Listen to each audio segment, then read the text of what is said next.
कल से हिंदुस्तान में दो खबरें सबसे ज्यादा इंपॉर्टेंट बन के आई हुई हैं। एक तो तालिबानी विदेश मंत्री आए, उनको लेकर सुरेश के चौहान परेशान हैं अलग, तो दूसरे जब उन्होंने प्रेस कॉन्फ्रेंस किया तो औरतों को बाहर कर दिया गया। इसके अलावा भी उनके इर्द गिर्द बहुत कुछ हुआ है, उस पर बात करूंगा। और साथ में नोबेल प्राइज एक महिला को मिला है, ट्रंप को नहीं मिला है। कौन है वो महिला और उस पर जो हमारे पत्रकार और तमाम सारे लोग खुश हैं, उसकी हकीकत क्या है, ये भी आपको बताऊंगा कि कैसे उस महिला को इनाम मिला है गजा में औरतों और बच्चों की मौत पर चुप रहने का, और बल्कि इसके बावजूद इजराइल का समर्थन करने का।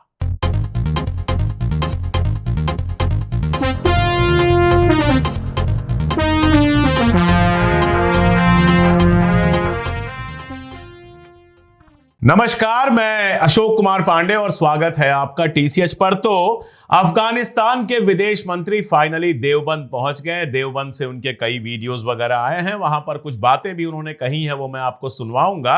लेकिन ये देवबंद वाली खबर इसलिए मजेदार है कि बाकी चैनलों पर तो कोई खास नहीं था, लेकिन सांप्रदायिक नफरत फैलाने के लिए सुरेश के चौहान वाला जो फेमस चैनल है, उसने बाकायदा मुहिम चलाई थी कि मुत्ताकी साहब को जाने ना दिया जाए देवबंद। मजेदार बात यह है कि अगर मुत्ताकी देवबंद जा रहे हैं या मुत्ताकी हिंदुस्तान आए हैं, भारत आए हैं, तो इनको कांग्रेस ने तो बुलाया नहीं है, इस देश के किसी मुसलमान ने भी नहीं बुलाया है, किसी मुस्लिम संगठन ने भी नहीं बुलाया है, देवबंद के उलेमा ने भी उनको कोई अलग से इन्विटेशन भेजा नहीं था कि भाई साहब आप हिंदुस्तान चले आइए।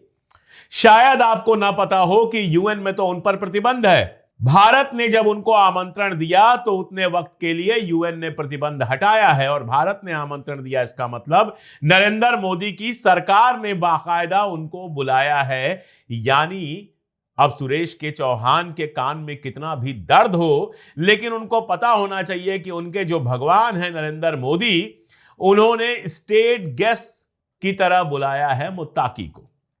यानी जिस तरह दुनिया के किसी भी देश का विदेश मंत्री भारत में आता है तो उसको सारा प्रोटोकॉल मिलता है, वैसा ही प्रोटोकॉल मुत्ताकी को भी मिल रहा है। अब यह सुनकर सुरेश के चौहान के सीने, पेट, घुटने और भी जो जो जगह हैं जहां जहां जोड़ होता है, वहां वहां दर्द हो, तो इस दर्द का कुछ नहीं किया जा सकता। देखिए, दो बातें हैं जो बिल्कुल साफ समझनी चाहिए। पहली बात तो यह कि अफगानिस्तान से अच्छा रिश्ता रखना केवल अफगानिस्तान के लिए फायदेमंद नहीं है, भारत के लिए भी फायदेमंद है। एक वक्त रहा है जब तालिबान मूवमेंट को पाकिस्तान के अंदर जगह मिली है, पाकिस्तान में तालिबानी नेता रहा करते थे, वो सब अब पुरानी बात हो गई है। आज अगर आपको अफगानिस्तान से रिश्ता खराब करना हो तो इसका मतलब यह है कि अफगानिस्तान को आप परोस रहे हैं पाकिस्तान को। अभी हाल में ही आपको पता है कि पाकिस्तान से खबर आई कि अफगान इलाकों पर कुछ आक्रमण किया गया, कुछ बम वगैरह गिराए गए, जिसको लेकर अफगानिस्तान में काफी गुस्सा है। इसके अलावा एक खबर आई थी कि ट्रंप बगराम को फिर से चाहते हैं, बगराम बेस को फिर से चाहते हैं, और जो ताकतें अफगानिस्तान के साथ खड़ी हुई कि बगराम बेस पर अमेरिका का कोई अधिकार नहीं है, उनमें कौन कौन शामिल था? रशिया शामिल था, चाइना शामिल था, और साथ में भारत शामिल था। तो सुरेश के चौहान को जितने भी दर्द हो, ये बात मैं फिर से दोहरा दूं कि मुत्ताकी साहब जो हैं वो भारत सरकार के मेहमान हैं, और इसी तौर पर वो गए हुए हैं देवबंद। वैसे सुरेश के चौहान जैसे लोगों ने जो देवबंद जाने का विरोध किया था, उस पर मुत्ताकी ने जवाब भी दिया। अब वो अफगान स्टाइल में उन्होंने हिंदी उर्दू बोली है, उसको सुनिए, बहुत मजा आएगा। अच्छा, देवबंद में जब लोग जा रहे हैं उधर क्या करता है? मुलाकात करता है, नमाज पढ़ता है, असातिज़ा से मिलता है और तालिब इल्म से मिलता है। देवबंद तो इस्लामी उलूम का एक बहुत बड़ा मरकज़ है, तारीख़ी मरकज़ है। देवबंद का अकाबरीन उलमा और अफ़गानिस्तान के उलमा के दरमियान बहुत देरीना ताल्लुक़ात है, और यही मसलक वाले लोग उलमा अफ़गानिस्तान में भी है। और देवबंद को हम एक इल्मी और एक रूहानी मरकज़ समझता है। तो हम ये चाहता है कि वहाँ पे असातिज़ा और तलबा के साथ मुलाकात हो जाए, और ये जो देरीना ताल्लुक़ात है वो फिर ताज़ा हो जाए और आना जाना शुरू हो जाए। जैसा हमारे तलबा यहाँ पे इंजीनियरिंग के लिए आता है, साइंस के लिए आता है और उलूम के लिए आता है, ऐसे दीनी उलूम के लिए भी आता है। तो इस सिलसिले में इंशाल्लाह कल देवबंद जाना है। वैसे सुरेश के चौहान अकेले नहीं है, कुछ ज्यादा वक्त नहीं हुआ जब हमारे योगी आदित्यनाथ जी बड़ी बड़ी बातें कर रहे थे विधानसभा के अंदर तालिबान के खिलाफ। अब वो वीडियो जो है लगातार वायरल हो रहा है और बीजेपी के पास इस बात का कोई जवाब नहीं है कि कल तक तालिबान पर जो शोर मचाते थे, उन्होंने तालिबान के फॉरेन मिनिस्टर को कैसे हिंदुस्तान में आमंत्रित किया है, स्टेट गेस्ट की तरह आमंत्रित किया है। सारी सुरक्षा और सम्मान जितना कुछ एक स्टेट गेस्ट को मिलता है वो मुत्ताकी साहब को मिल रहा है। यहां तक तो मामला ठीक है। अगर आप मुझसे पूछेंगे तो मैं कहूंगा कि भारत सरकार का डिसीजन बिल्कुल सही है, इसमें कहीं कोई दिक्कत नहीं है। दिक्कत कहां है? दिक्कत वहां है जब कोई विदेशी ताकत, चाहे वो अफगानिस्तान ही क्यों ना हो, आपको सामने दिखती है और आप उसके सामने झुक जाते हो। भारत के अंदर कोई आदमी विरोध कर दे तो जेल भेज दोगे, भारत के अंदर कोई अगर काला झंडा दिखा दे तो उसको जेल भेज दोगे और जाने क्या क्या नाटक होगा। लेकिन मुत्ताकी ने शर्त रखी कि मेरी प्रेस कॉन्फ्रेंस में कोई महिला नहीं होनी चाहिए, तो उसके प्रेस कॉन्फ्रेंस में कोई महिला नहीं गई। अब क्या कहा जा रहा है? अब कहा जा रहा है कि प्रेस कॉन्फ्रेंस तो अफगानिस्तान के एम्बेसी में थी और लीगली अगर देखा जाए तो एम्बेसी जो होती है वो उस देश का इलाका होती है, यानी अफगानिस्तान का एक तरह से हक है एम्बेसी पर। तो उसके अंदर क्या होता है इसमें भारत सरकार कुछ नहीं कर सकती। यानी एम्बेसी के अंदर किसी की हत्या हो जाए तो भारत सरकार कुछ नहीं करेगी। यानी एम्बेसी के अंदर अगर बम रखा जाए, एम्बेसी के अंदर अगर कोई इस तरह की चीज रखा जाए और भारत सरकार को इसकी सूचना हो तो भारत सरकार कोई कार्रवाई नहीं करेगी। ये सब बेकार की बात है। आप कम से कम आपत्ति तो दर्ज करा सकते थे, और आपकी नीयत क्या थी ये तो इस बात से भी समझ में आ जाता है कि जब जयशंकर साहब के साथ भारत का प्रतिनिधिमंडल बैठा हुआ था, जिससे अफगानिस्तान का प्रतिनिधिमंडल बात कर रहा था, तो आपने देखा उस प्रतिनिधिमंडल में एक भी महिला नहीं थी। सीधी सी बात है कि मुत्ताकी के सामने भी आप झुक गए। ट्रंप के सामने झुकते हैं, पुतिन के सामने झुकते हैं, चाइना के सामने झुकते हैं, और अब आप अफगानिस्तान के सामने भी झुक गए। खैर, तो मोटी बात मैंने आपसे बताई और यही है कि अपनी महिलाओं का सम्मान भारत नहीं कर सका। ना तो भारत के राजनेता इतनी हिम्मत जुटा सके कि कहे कि मुत्ताकी साहब आप हिंदुस्तान की सरजमीन पर हैं जहां मर्द और औरत को बराबर समझा जाता है, और ना ही वो पत्रकार पता नहीं कबाब के लालच में या अफगान एम्बेसी से कोई गिफ्ट मिलने वाला था या उनके अंदर का तालिबानी था जिसको ये लग रहा था कि नहीं है औरतें तो क्या हुआ, अच्छी बात है, हमें क्या फर्क पड़ता है। वो भी विरोध नहीं कर पाए। अगर उन पत्रकारों में जरा भी हिम्मत होती तो उन्होंने विरोध किया होता बाकायदा। उन्होंने कहा होता कि हमारी महिला साथियों को यहां पर जगह नहीं दी गई है तो अब हम भी यहां पर नहीं रहेंगे, हम उठकर जा रहे हैं। अगर एक पत्रकार भी उठकर चला आया होता तो शायद माहौल कुछ और होता। शायद मुत्ताकी को समझ में आता कि यह हिंदुस्तान है और हिंदुस्तान इस बात पर नाराज है कि आपने अपनी महिलाओं को किन हालात में रखा है, कैसे घरों में कैद कर दिया है। बहुत सारे इस्लामिक देश हैं इस धरती पर। ओमान है, ईरान है, सऊदी अरबिया है, पाकिस्तान है और भी बहुत सारे मुल्क हैं। इन मुल्कों में तो महिलाओं पर ऐसी बंदिश नहीं है। कहीं सर ढकने की पाबंदी है, कहीं वो भी नहीं है। लेकिन इन मुल्कों में महिलाएं मंत्री हैं, प्राइम मिनिस्टर बनी हैं, अच्छे अच्छे पदों पर हैं, विदेश मंत्री रही हैं। आप जरा सोचिए कि आज अगर सुषमा स्वराज जी विदेश मंत्री होती तो क्या मुत्ताकी साहब उनसे मिलने से ही इंकार कर देते क्योंकि वो महिला है? सोचिए अगर मुत्ताकी कल को इटली जाए तो क्या मेलोनी से मिलने के लिए मना कर देंगे क्योंकि वो महिला है? यह कौन सा ईमान है कि किसी महिला से मिलने पर उनका ईमान टूट जाता है? और अगर उनको इतनी चिंता है तो वो खुद पर्दा कर लें। लेकिन भारत जैसा लोकतांत्रिक देश जहां नरेंद्र मोदी अपने आप को बहुत मजबूत नेता कहते हैं, वो मुत्ताकी की शर्तों के सामने अगर झुक गया तो ये शर्मनाक तो है ही।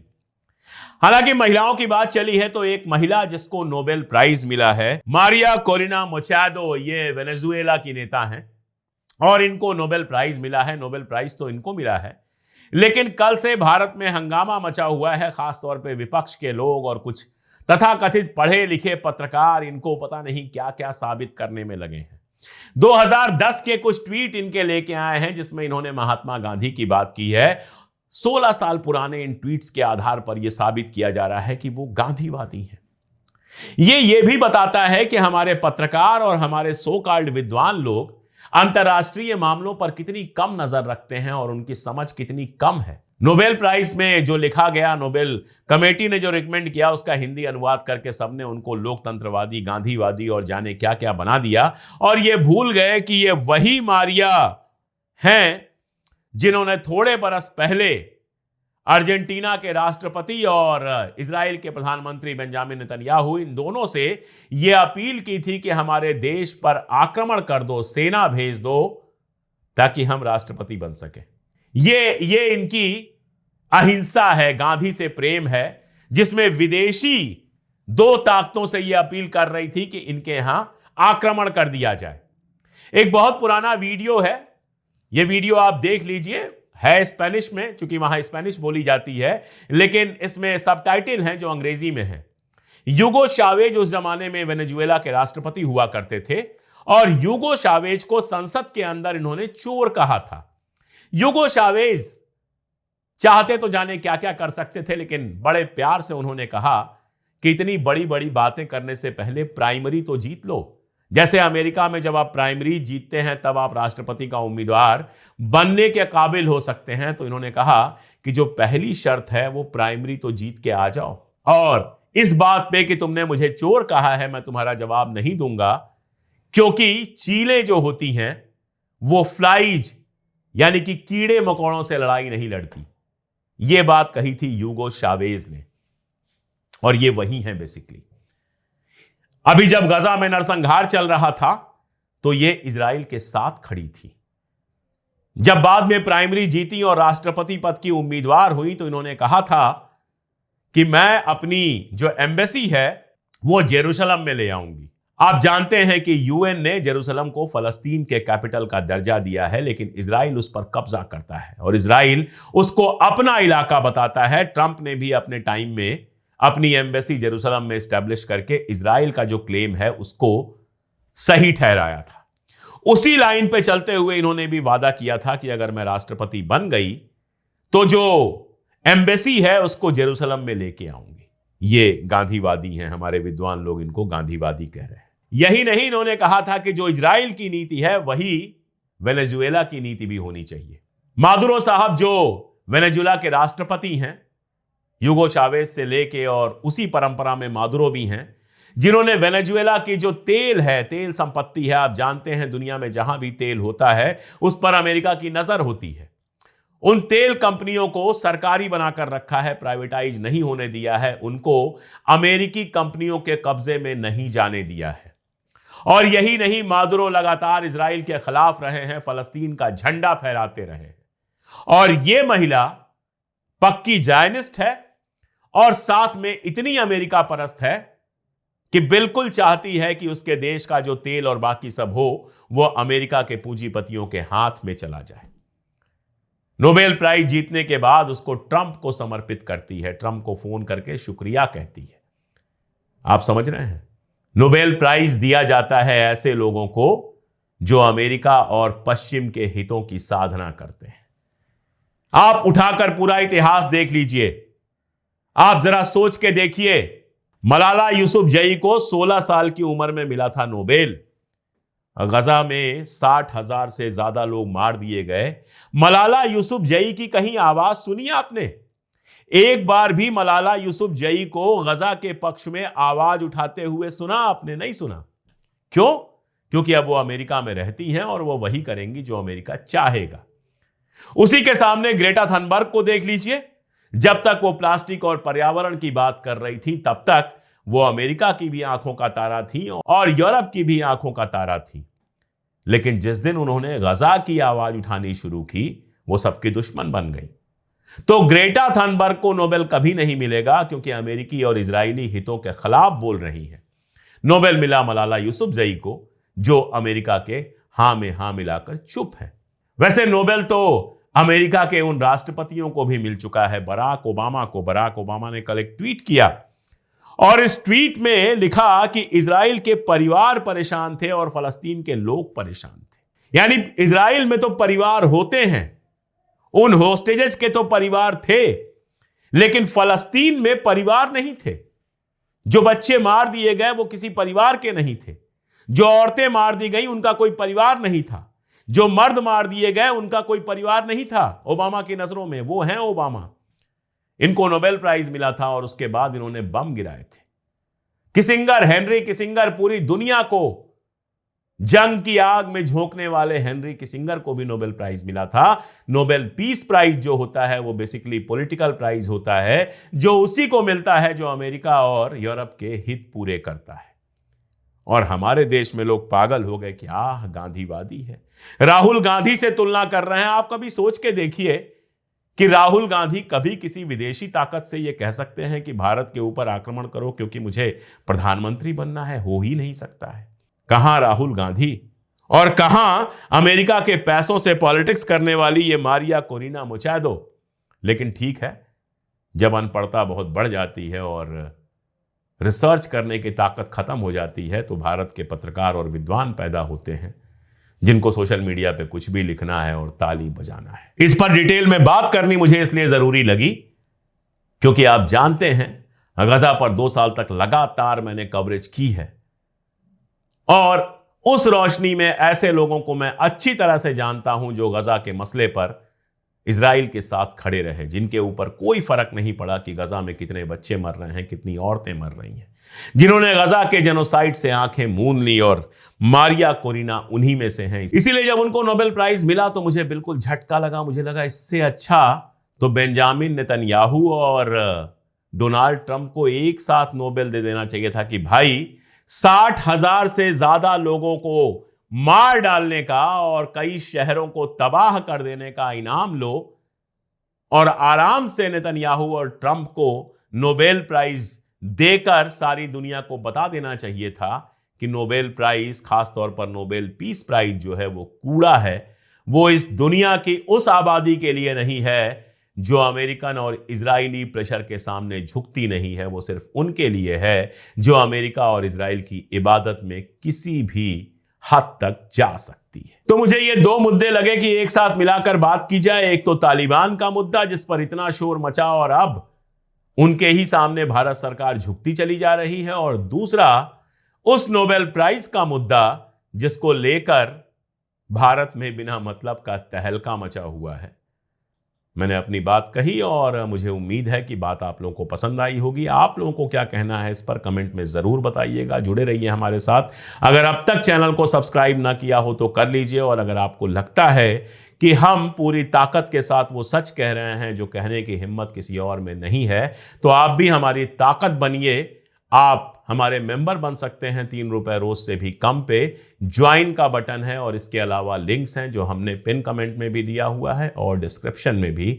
आप हमारी ताकत बनेंगे तो हम लगातार बिना डरे बिना झुके सच कह पाएंगे।